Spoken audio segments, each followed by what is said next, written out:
Frankly, I'd rather spin myself a new name.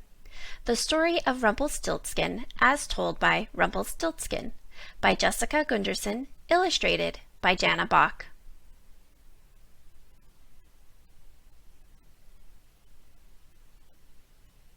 My name is Rumpelstiltskin. I know, horrible name, isn't it? Impossible to spell. I'm not sure what my mother was thinking when she gave it to me. Thankfully, she always called me Al. So did everyone else. I thought I could keep my real name a secret forever. Boy, was I wrong. Let me start at the beginning. I'm a traveling gold spinner. I go door to door all around the kingdom and spin straw into gold. It's not hard, really. All it takes is a bit of science and a lot of practice. People pay me oodles of cash. Everyone loves gold.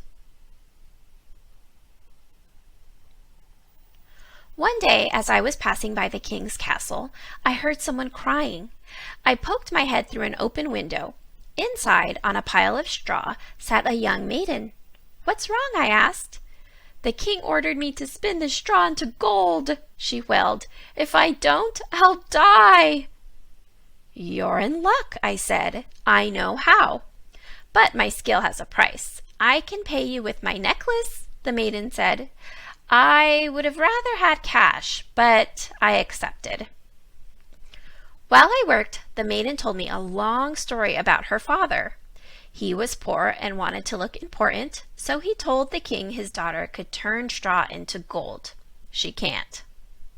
When I finished spinning, the maiden gave me her necklace, and away I went. The next day, I heard sobbing again. It was the same maiden. This time, however, she was in a much bigger straw-filled room.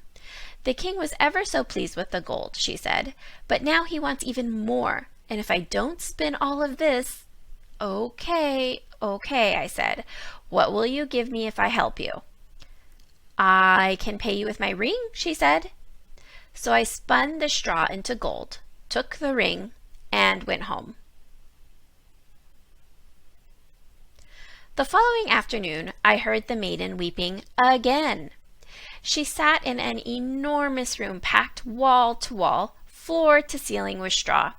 The king would marry her, she explained, if she spun all the straw into gold.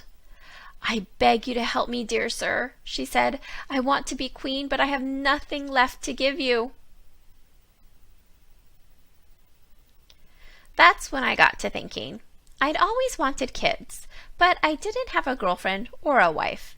I traveled too much, plus I'd have to put my real name on a marriage license, and I didn't want to do that. "You can pay me later," I told the maiden. "How about your firstborn son?" "Yes, of course, I'll give you anything," she said. I spun every last bit of straw in that room into gold. Then I went back to my cottage and thought about what a great dad I'd be someday. Life went on. I traveled far and wide, spinning straw until my fingers hurt. About a year later, I returned home. Newspapers had piled up on my doorstep. Right on top was a picture of the maiden, now the queen, holding a super cute baby. "Woohoo!" I cried. "Time to collect my payment." The queen looked surprised to see me. "What was your name again?" she asked. I ignored the question and asked for the baby. "Certainly not," she said. I reminded her of her promise, but she just hugged the baby tightly and babbled on about feeding times and teething pains and how she loved her boy and couldn't give him up. Blah, blah, blah. "Fine," I said. "Guess my real name in 3 days and you can keep your baby. I'll warn you, it's very unusual." "I've got it," the queen told me the next day. "Your name is Casper." I shook my head. "Melchior?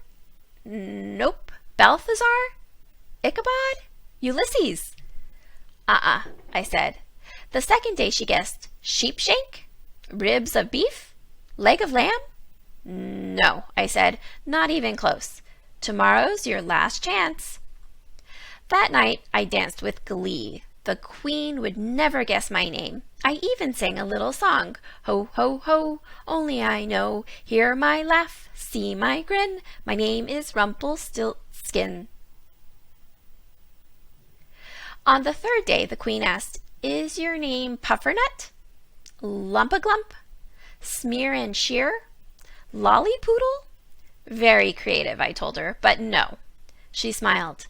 Is it Rumpelstiltskin? My jaw dropped. It's not possible. How in the world did you ever? What are you, a mind reader? She grinned and cuddled her baby. What a bummer! What about the toys I'd bought? The nursery I'd painted? I stamped my foot hard and it went right through the floor. When I tried to pull it out, my leg came off. It came off. I did learn a couple important lessons from my adventure. Get paid right away and take only cash. The worst part? Now everyone calls me Rumpelstiltskin instead of Al. My secret's out. And I can't fit my name on my business cards.